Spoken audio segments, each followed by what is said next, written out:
birthday to you. Happy birthday to you. Happy birthday to you. Happy birthday. Happy birthday to you. Happy birthday to you. Happy birthday, Mr. President. Happy birthday to you.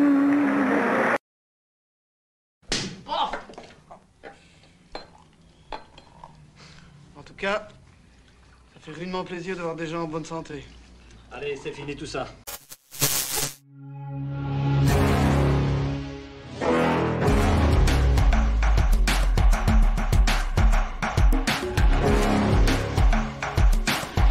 Qu'est-ce que c'est que ce cinéma? Qu'est-ce que c'est que ce métier? Où tout le monde couche avec tout le monde, où tout le monde se tutoie, où tout le monde ment. Mais qu'est-ce que c'est? Vous trouvez ça normal? Votre cinéma, moi je trouve ça irrespirable. Je le méprise, le cinéma. Écoutez-moi, je dis comme ça, emmenez votre femme se calmer ailleurs. Quand on tire, on raconte pas sa vie. Happy birthday to you. Happy birthday to you. Happy birthday to you, Mr. Pete. Happy birthday to you. Salut les passionnés, j'espère que vous allez bien, j'espère que vous êtes en pleine forme. Moi, je suis particulièrement en pleine forme, je me sens bien. Je fête aujourd'hui par cette vidéo les 60 ans de mon acteur préféré. Alors, ceux qui me suivent depuis le tout début savent, et je ne vais pas faire des plombes sur cette vidéo-là, mais savent à quel point cet acteur est important pour moi. Et donc, voilà, c'était crucial, maintenant que je commence à faire des vidéos, ben, c'était crucial d'en faire une sur Monsieur Pete. Et il n'y aura pas d'autre moment que celui-là. Donc voilà, je souhaite donc un très, très, très joyeux anniversaire à Monsieur Brad Pitt. Merci pour ta carrière. Merci pour cette incroyable énergie. Merci pour ce choix de perso, de film. Merci pour cette classe. Et on reviendra au cours de cette vidéo, on reviendra sur la notion toute relative de la classe chez Brad Pitt. Mais je tenais à faire une vidéo pas uniquement qui aille dans le bon sens, c'est-à-dire qu'il y a aussi une face cachée à Brad Pitt que je vais survoler. Hein. Ce n'est pas non plus une vidéo putaclic. Hein. Mais voilà, je le dis souvent en live, hein, ceux qui me connaissent depuis le tout début, depuis 2 ans le savent. Quand on aime quelqu'un, on l'aime aussi avec ses défauts. Donc, je vais légèrement, y venir. Mais en tout cas, aujourd'hui, cette vidéo sert à faire une haie d'honneur à cet acteur formidable qu'est, je remets la superposition bien sûr, qui est Monsieur Brad Pitt. Et donc c'est parti, hein. Happy birthday Monsieur Brad Pitt, happy birthday. Aujourd'hui, 18 décembre, Brad Pitt rejoindra George Clooney ou Tom Cruise dans le rang des stars immortelles qui ne peuvent pas vieillir bien sûr, mais qui quand même ont quand même atteint ce cap de la soixantaine, car si Brad Pitt a démarré comme ça, torse nu, pour un grand réal, hein, mais à l'époque, il faisait craquer les filles du monde entier dans ce film qu'est, n'est-ce pas, Thelma et Louise. Eh bien, c'était il y a déjà 33 ans et des poussières d'étoiles, bien sûr. Et si, quand il a de nouveau enlevé sa chemise dans Once Upon a Time in Hollywood, l'acteur a refait se pâmer cette admiratrice, en réalité, eh bien, il a bien morflé. Mais ce n'est pas physiquement. Car d'un côté, il y a la légende dorée de Brad Pitt, celle qui nous rappelle comment ce petit gamin du Midwest a décidé de tenter sa chance à Hollywood sans un sou. On connaît l'histoire, et c'est un peu l'American Dream finalement. Sans un sou, mais sûr de sa séduction et déterminé à prouver son talent, n'est-ce pas? Alors, j'ai ici un livre que j'ai lu, hein, parce que c'est bien d'avoir des livres, mais c'est encore mieux de les lire. Celui-là, je l'ai dévoré. Brad de Frédéric Mitterrand, j'en ai déjà parlé en live. Bon, je le laisse un petit peu. Donc, Brad de Frédéric Mitterrand est un livre intéressant, à 2/3 intéressant. Le dernier, pour moi, ne sert strictement à rien. Voilà. Frédéric Mitterrand est clairement grand fan de Brad Pitt. Je l'ignorais, ça m'a fait sourire. Mais le ministre de la Culture est fan de Brad Pitt, c'est très très bien. Et donc, les 2/3, le premier tiers parle justement de ce que je viens de dire, hein, donc de la légende autour du petit gars du Midwest. Alors, il y a une bonne partie du livre qui parle de Brad Pitt dans les Ozarks, hein, c'est l'endroit où il a vécu. Et donc, il y a des anecdotes très intéressantes que j'ignorais sur la scolarité de Brad Pitt, sur son rapport aux femmes en tant qu'ado, très intéressant aussi. Et Brad Pitt, contrairement à ce qu'on pourrait croire, n'a jamais été le sex symbole qui deviendra par après dans les Ozarks. C'est-à-dire que c'était un peu le bon pote, le confident des nanas, quoi, le best friend, quoi. C'était un peu ça, Brad Pitt. Et donc, c'était intéressant de le savoir. Il était très mignon, mais il n'avait pas la petite touche sexy qu'il développera par la suite à Hollywood. Ensuite, le deuxième tiers parle de son arrivée à Hollywood, de ses contrats, de sa colocation. On connaît l'histoire maintenant avec ses potes qui deviendront plus tard connus, hein, comme Jason Priestley, comme tout ça. Voilà, on en parle, c'est très intéressant. Il y a des anecdotes de Jason Priestley, pardon. C'est super intéressant. Et donc, voilà, le dernier tiers, pour moi, est moins intéressant. Pourquoi? Parce que ça parle de la partie de Brad Pitt, moi, qui m'intéresse un petit peu moins, c'est-à-dire Brad Pitt et Miraval, quoi. Comment est-ce qu'il était en France quand il vivait 6 mois par an avec Angelina Jolie à Miraval. Je veux pas vous mentir, ça m'intéressait qu'à moitié. Cette partie-là, même à l'époque, quand je suivais Brad Pitt dans les tabloïds, j'ai arrêté à ce moment-là, en fait, de suivre Brad dans les tabloïds parce que ça m'intéressait pas du tout de savoir ce qu'il faisait avec Angelina Jolie. Vraiment. Même l'humanitaire, j'y ai jamais cru. Pour moi, c'était Brad Pitt à la ferme. Quand nous étions petits, n'est-ce pas, nous avions les Martines. Hein, là, j'avais les Brad Pitt. Ça m'intéressait pas trop. Cette partie-là, moi, j'aime pas trop. Et d'ailleurs, je vais y venir. Mais bon, revenons à nos moutons. Voilà. Donc, le Brad Pitt du Midwest, comme je le disais, donc sûr de sa séduction, déterminé à prouver son talent. Et donc, voilà, Brad Pitt a commencé à Hollywood à avoir un petit peu des rôles, comme je le disais, de belles gueules rebelles au bon fond, pardon. Voilà, et ça, il les a enquillés hein, au petit écran. Il a commencé, donc, pardon, j'ai ripé. Donc, il a commencé dans des petites pubs d'abord. Il a commencé dans des séries télé. Des séries télé comme 21 Jump Street, mais aussi Dallas. What is that? Charlie's music. Oh. How come you have to play it so loud?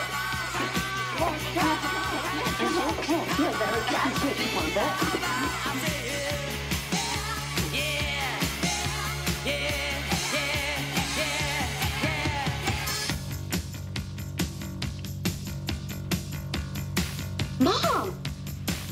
Ray! You were coming home tomorrow. Hi. Hello, Randy. So, how's the Caribbean? Charlie, where's your red shit? Ce cher Randy dans Dallas. Alors, vous le savez, hein, j'assume, je l'ai toujours dit en live, Dallas, j'adore. Hein, donc, je tenais à le dire, c'était ma petite touche. Alors, il a enchaîné aussi avec, je le disais, des pubs, des projets alimentaires horribles pour un comédien. Je suis passé par là, c'est horrible. Donc, des pubs pour des produits insignifiants. Et la pub qui marquera un tournant pour Brad Pitt sera bien sûr, je peux le dire aujourd'hui, hein, il y a prescription pour Levi's et les Levi's 501 qui à l'époque faisaient fureur.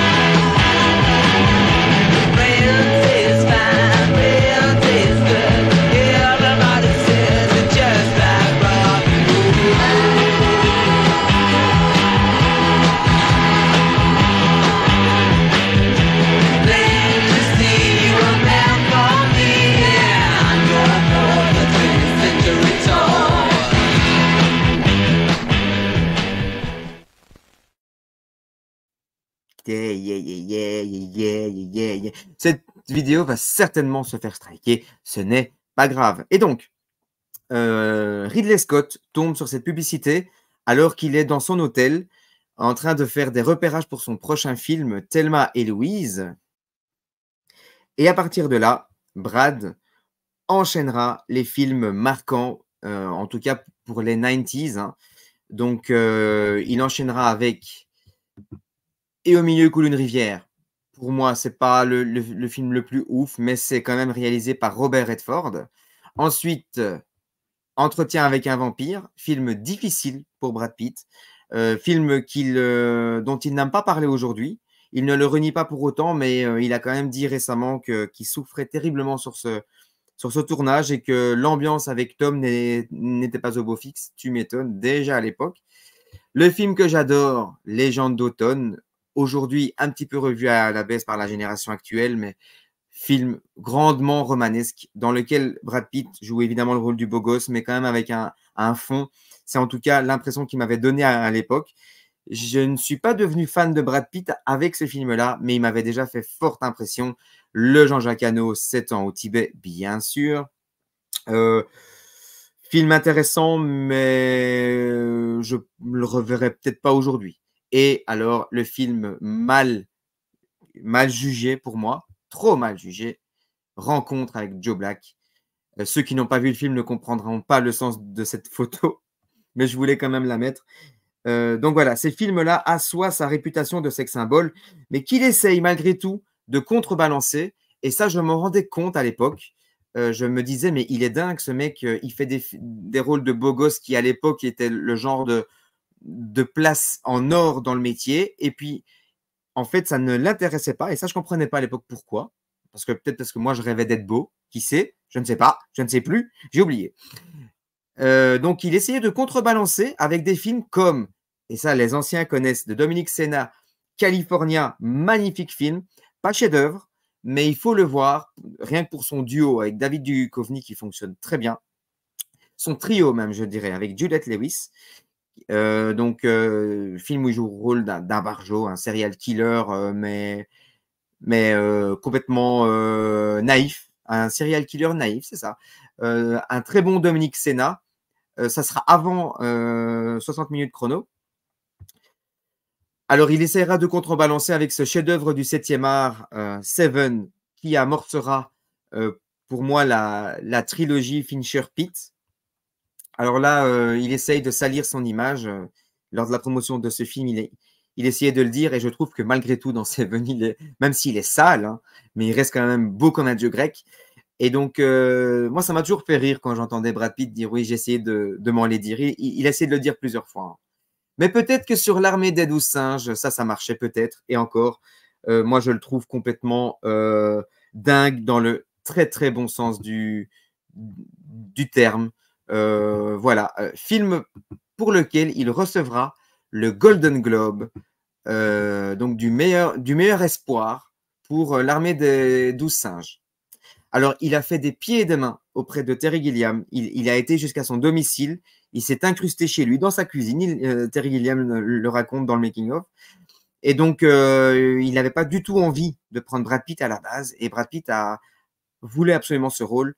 Et il a diablement bien fait. Terry Gilliam a décidé de lui donner une seconde chance. Et c'est Bruce Willis qui aurait dit il faut le garder. Absolument, parce qu'il est fantastique. En fait, il y a très peu de gens qui sont vraiment fous ici. Je dis pas que toi, tu l'es pas. Je dirais même que t'as l'air carrément déjanté. Mais c'est pas pour ça que t'es ici. Non, c'est pas pour ça. C'est pas pour ça que t'es ici. C'est uniquement à cause du système. Ça, c'est la télévision. Tout est là. Tout est là. Regarde, écoute, à genoux, prie. La pub. On n'est plus productif, on ne sert plus à rien, c'est fini, ils n'ont plus besoin de personne. Tout est automatique, c'est quoi notre rôle maintenant? On est tous des consommateurs, Jim. C'est bon, dépense un max, tu seras un bon citoyen. Mais si tu dépenses pas, grand chef, si tu dépenses rien, t'es quoi? Hein? T'es quoi? Un malade mental. Et il clôturera, bien sûr, donc cette décennie 90s avec le chef-d'œuvre pour moi, aussi mal jugé par la génération actuelle, mais que je considère malgré tout comme un chef-d'œuvre. C'est bien sûr L'âme damnée de Fight Club. film très important pour moi. Et le pire, c'est que il abordera les années 2000 avec exactement la même vision, c'est-à-dire les One for Them, One for Me, donc un film pour les studios, un film pour le plaisir. Et donc, il enchaîne avec deux films pour le studio. Le premier est une trilogie, hein, donc celle des Oceans. Film de pote, hein, clairement. C'est pas uniquement un film pour les studios. Donc, Steven Soderbergh, il rejoint son pote George Clooney et toute la bande. Ils se forment une belle bande de salauds, une belle bande de cambrioleurs. Alors, il enchaînera plus dans la bogossitude avec, évidemment, 3, hein, que je n'avais pas du tout aimé à l'époque et que j'ai revu un petit peu à la hausse comme un film de divertissement. C'est sûr, c'est pas son plus grand, mais il continuera un peu dans cette logique d'être dans le commercial pour ensuite faire des films un peu plus personnels comme celui-ci, qui est non seulement mon Brad Pitt préféré, mais mon film préféré tout court. The Curious Case, pardonnez mon accent, of Benjamin Button, l'étrange histoire de Benjamin Button, qui est pour moi le film le plus incroyable que cette planète n'ait jamais porté. Donc, je teste un petit peu le son. J'ai l'impression d'avoir des crépitements, donc surtout, dites-le moi. Donc, j'ai gardé les réflexes du direct. Donc, oui, Benjamin Button, pour moi, ça aurait pu être un Capra. Vraiment, c'est un film qui me rebooste, un film que je regarde une fois par an, c'est ma religion, c'est comme ça. Film très important pour mon développement personnel, et donc voilà, ce film-là, c'est une religion pour moi. Il enchaînera ensuite il n'enchaînera pas avec ce film-là, mais il contrebalancera avec des films comme Snatch, Burn After Reading. Et à cette époque-là, je me suis dit, je me rappelle encore, mais c'est incroyable que cet acteur ait tout fait. C'est le même acteur qui a absolument joué tous ces rôles-là, quoi. Je n'arrivais pas à y croire. Je me disais, c'est incroyable. Et je me dis encore ça pour certains acteurs comme Pacino et De Niro. Lui, je le mets un peu dans cette même catégorie-là. Alors, évidemment, n'oublions pas le très important Inglourious Basterds. Donc, le contrat avec Quentin Tarantino a été signé sur un coin de nappe, hein, on le sait. Ils avaient chacun pris 3 bouteilles de vin chacun. Ils avaient bien picolé. Voilà, ça, c'était pour moi l'époque dorée de Brad Pitt. Alors ensuite, moi, c'est la période que j'aime le moins de Brad Pitt. Et c'est une période qui vient sous la forme d'une météorite, et une météorite qui fera dévier la trajectoire de Monsieur Pitt, pour moi, en tout cas. C'est bien sûr la rencontre avec Angelina Jolie. Alors, pour moi, même s'il a fait un film pas mal commercialement parlant, moi, je ne le regarde plus aujourd'hui parce que je trouve qu'il a méchamment vieilli. Ce film, c'est Monsieur et Madame Smith. Je ne le trouve pas spécialement intéressant. Et c'est à ce moment-là que l'image de l'acteur a commencé à changer. J'ai senti que Brad Pitt ne voulait plus. Il voulait rester dans un carcan hollywoodien. Et alors déjà, l'acteur qui pour moi, en tout cas, dites-moi si je me trompe, mais qui n'a jamais eu la réputation d'un coureur. Hein. Il a été en couple avec auparavant Juliette Lewis, avec Gwyneth Paltrow, avec Jennifer Aniston, et c'était à peu près tout. Et donc, à partir du moment où il tombe sur Angelina Jolie, je trouve que cette image a changé. Déjà parce que on se souvient tous de la trop confiante héroïne de Friends, hein, qui avait dit à son chéri de bien s'éclater sur le plateau avec Angie. Pardon, excusez-moi, c'est nerveux. Et donc, voilà, il l'a fait. Hein, donc, le reste, on s'en souvient. Hein, Jennifer Aniston, qui ne veut pas parler de sa séparation, qui ne veut pas parler d'une quelconque rumeur, qui ne veut pas parler qui ne veut pas officialiser la séparation en 2005. On se souvient d'Angelina Jolie qui tente de se racheter de son image de briseuse de ménage en expliquant avoir su que Brad était le bon, en le voyant jouer avec son fils Maddox, qu'il l'appelait papa, que Brad avait avait donc une magnifique vision du couple qui voulait se marier et patati et patata. Tout ça, on s'en souvient très très bien. Et moi, c'est une époque, je ne vais pas exagérer en disant qu'elle me donnait envie de vomir, mais je me disais, ça y est, on est dans un truc hollywoodien à la Cary Grant, mais pas dans le bon sens du terme, quoi. C'est moche qu'un acteur aussi génial tombe avec une actrice que moi, je n'ai jamais aimée. Voilà, donc on se souvient tous des déclarations à l'emporte-pièce sur leur amour qu'ils ressentaient l'un pour l'autre, n'est-ce pas? He looks at me because he's like every 3 months I'll say, honey, I think I should learn how to cook. Don't I? Yeah, I just humor it, but really, she has no business in the kitchen. Et voilà, on aura droit au conte hollywoodien bien dégueulasse, bien crapuleux, que moi je déteste, jusqu'en 2016, hein, jusqu'au 14 septembre 2016. Pardon, j'ai dû regarder dans mes notes parce que ce n'est pas une période que je maîtrise le mieux, n'est-ce pas? Donc, le 14 septembre 2016, la belle histoire explose en plein vol. Ce jour-là, dans le jet qui les emmène de Nice à Los Angeles, Brad et Angie se disputent. Alors, Angie, devant des agents du FBI, assurera qu'il a comparé Maddox à je cite, à un putain d'ado de Columbine. Alors, Brad avait bu. Il s'est montré très violent envers Angelina Jolie. Hein, donc, d'après mes recherches, il l'aurait attrapé par la tête, il l'aurait secoué. C'est pas intéressant, mais bon, c'est important quand même de ne pas angéliser non plus Brad. Hein. Moi, quand j'aime quelqu'un, je l'aime, je le disais, avec ses défauts. Donc, un des enfants a voulu défendre sa maman. Brad s'en est pris à lui. Il a envoyé Angie valser. Elle s'est blessée au dos et au coude. Les enfants s'en mêlent. Brad tente d'en étouffer un, en frappe un autre au visage. Ces accusations, Angelina n'en a jamais dérivé. Elle a voulu le nuire avec ces allégations-là. Ça a été très facile pour moi de trouver ces infos, hein, je ne vais pas vous mentir. Et on sait que depuis ce jour, les rapports de Brad avec ses fils Maddox et Pax sont au plus bas. On se rappelle évidemment le fameux tweet que Pax avait envoyé en 2020, hein, joyeuse fête des pères à ce trou du cul de classe mondiale. Hein, je cite encore une fois, je ne me permettrai pas, même si je pense pareil de mon père, n'est-ce pas? Si le divorce a été prononcé en 2019 et que le FBI n'a jamais poursuivi l'acteur, ben son image en a quand même pris un coup. Brad Pitt a dû par la suite reconnaître ses problèmes d'addiction à l'alcool, au cannabis et à la cigarette. Donc, ça a été une période compliquée, mais il a aussi vécu une espèce d'épiphanie, comme il en parlera lors de la promotion de Bullet Train, une espèce d'épiphanie où il a remercié les alcooliques anonymes à sortir du trou. Alors, une opération de séduction qui a fonctionné à Hollywood et en Europe, mais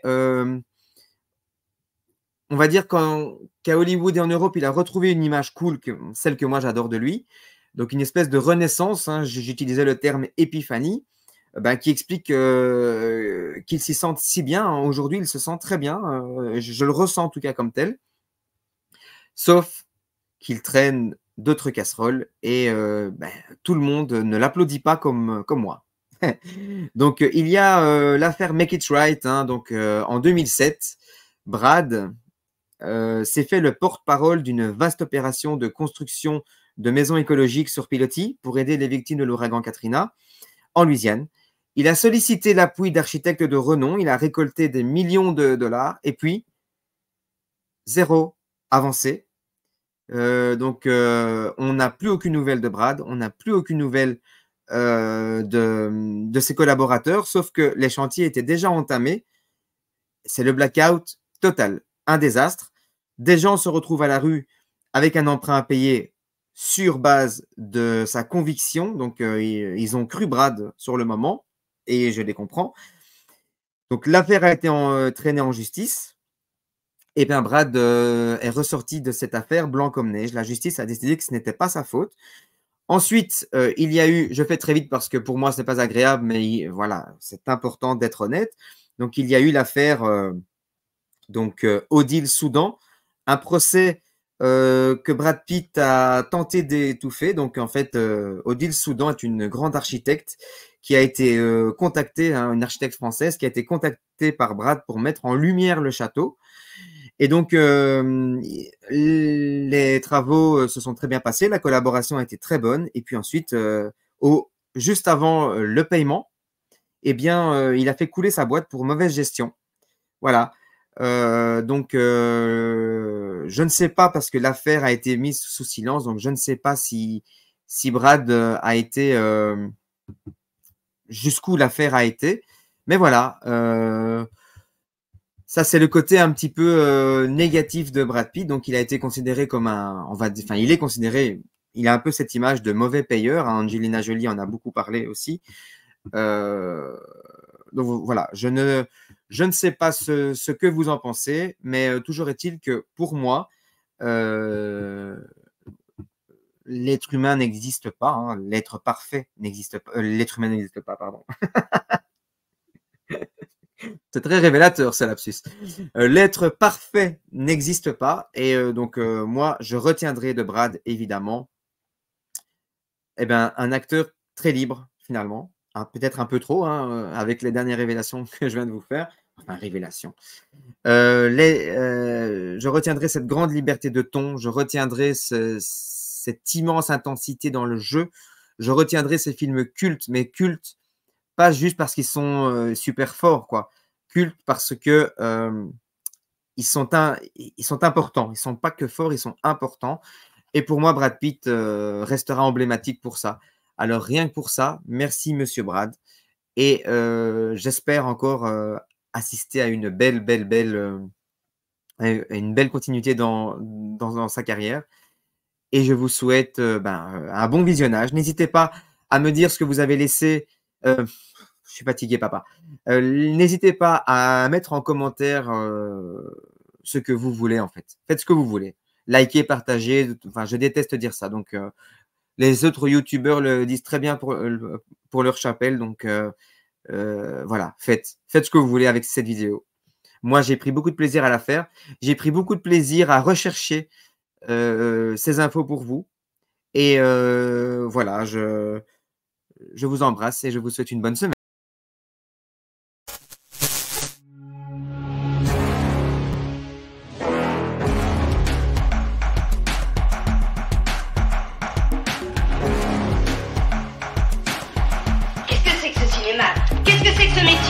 Où tout le monde couche avec tout le monde, où tout le monde se tutoie, où tout le monde ment. Mais qu'est-ce que c'est? Vous trouvez ça normal? C'est votre cinéma. Moi je trouve ça irrespirable. Je méprise le cinéma. Écoutez-moi, je dis comme ça, emmenez votre âme se calmer ailleurs. Quand on tire, on raconte pas sa vie.